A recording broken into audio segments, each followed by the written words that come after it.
Ved at se på denne væskesøjle kan vi finde et udtryk for væsketrykket P i en bestemt dybde H.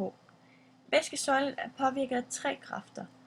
Den første kraft, F0, er en nedadrettende kraft, der kommer af det omgivende lufttryk på den øverste overflade af væskesøjlen. Ft er tyngdekraften på væskesøjlen, og F er den opadrettende kraft fra det underliggende væske på den nederste flade i dybden H.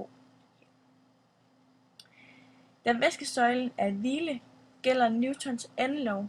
De 3 kræfter må altså være lig med 0, og derfor kan vi opsætte denne ligning. F lig med F0 plus F1. Hvis vi ser på det her udtryk, så kan vi beskrive de tre værdier.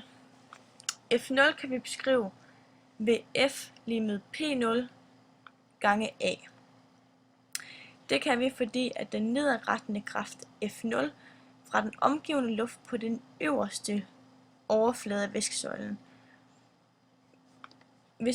Hvis vi betegner luftens tryk med F0, gælder det altså, at F0 er lig med P0 gange A. Ft kan vi beskrive, fordi vi kalder væskens densitet for P,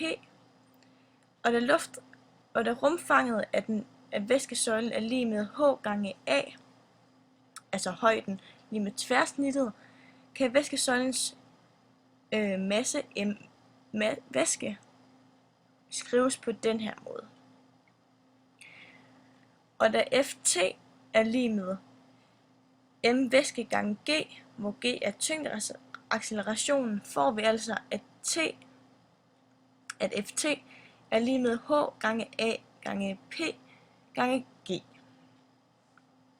Hvis vi er på den sidste værdi, altså F, der er den opadrettede kraft fra den underliggende væske i dybden H, da trykket i væsken i dybden H betegnes med P, gælder det altså, at P gange A er lig med F.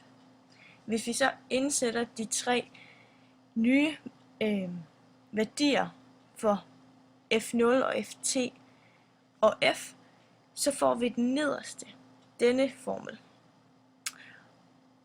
Og hvis vi dividerer med A på begge sider af lighedstegnet, får vi altså denne formel P gange P0 plus H gange P gange G. Altså formlen for trykket i en given dybde.